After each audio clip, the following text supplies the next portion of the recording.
Good afternoon. This is the southern end of the Diablo Mountains, and we're looking here across the Sonoita Valley at the Sierra Cubabis. Those mountains are in Mexico. Between here and there, the United States has an electronic border fence. The anime I want to talk about today has an electronic fence surrounding Japan.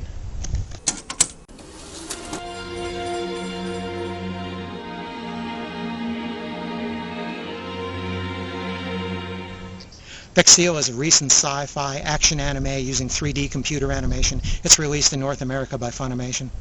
The story opens with an action scene.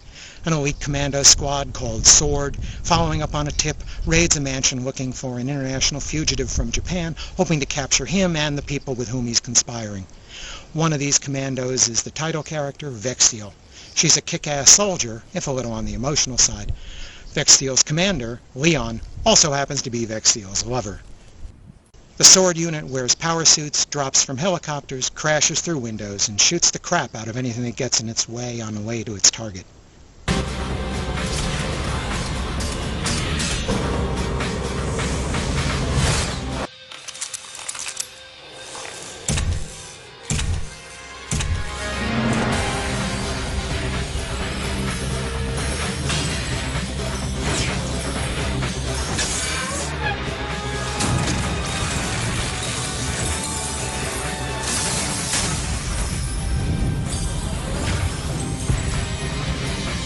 The story is set in the future, of course.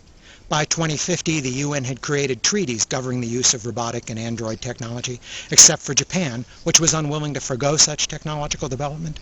So, Japan withdrew from the global community, cut itself off entirely from the rest of the world with strictly limited trade.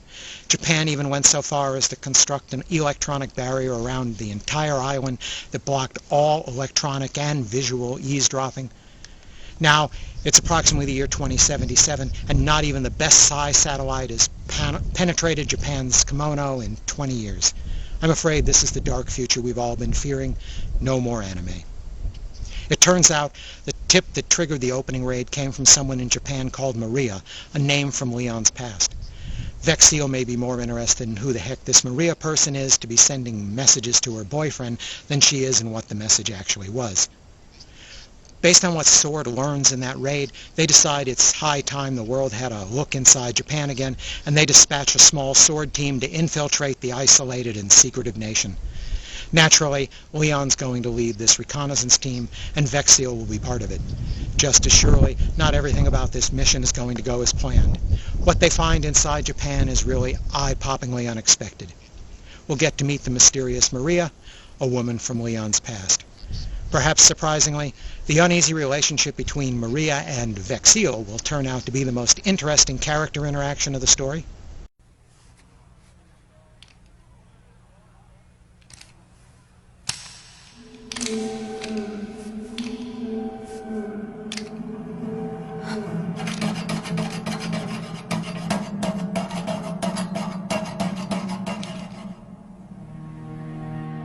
Are you the one that sent the messenger to America?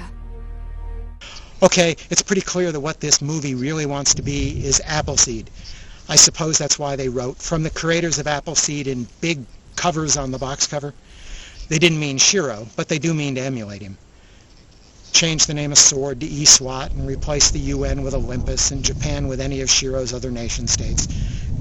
We have reversion hard suits and other tech. Bexiel even wears Dune Newt's haircut. The main difference in this version is the heroine's boyfriend is still biologically capable of having sex. Director Fumihiko Sori and writer Haruka Honda both worked on the 2004 Appleseed movie.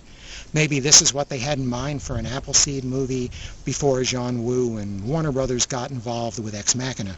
Maybe they made this instead. I'm guessing they used the same computer software for the CG. Fair enough, I suppose, but because of all the similarities, they'll have to forgive me if I want to compare Bexiel with Ex Machina or the earlier Appleseed. Bexiel also reminded me of some other sources. There are some very odd giant worm critters called jags. These are described as engineering accidents, by which the author means plot contrivance. We call those things jags. Every time these jags appear on screen, I keep thinking, the spice must flow. Muad'Dib does not appear in Vexill.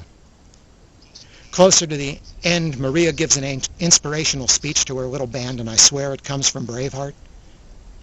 The story has a few exciting action scenes, flashily animated and well executed, though none are choreographed as dramatically as Ex Machina's. Vexill also has some nice human elements. If they're not exactly subtle, they're not exactly bludgeoned home. The series does seem to drag a little in the middle as the exposition and character introduction and flashbacks slows the momentum of the story without any action to speak of. A lot of that is unnecessary, and some of that could have been skipped in favor of explanation of other plot points. That aside, there's a lengthy assault towards the end that I thought ran a little too long, too many flashy visuals without enough story. And at the big climax, I thought the storytelling got a little sloppy.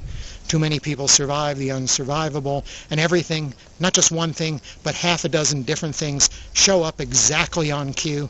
The cavalry should only arrive just in the nick of time once per film. Well, twice maximum. Having said all that, this is an easy SF action film to watch. The plot may push credibility, but it doesn't break it, and it throws a few nice curves our way. The second watching helped me catch some interesting foreshadowing I'd missed the first time around. The action's fast and generally exciting, though I did think the pacing sagged in the middle. The characters are likable enough, and I bought into their desires. The 3D computer animation is excellent, though I wish they'd lighten up some of the extreme black shadowing. I did like the way they tweaked the color palette for the different settings. A lot of the tech designs looked interesting too. Funimation's English dub acquits itself quite well. Like Ex Machina, this movie should be accessible to both anime fans in the US and others. I give Vexill 4 stars.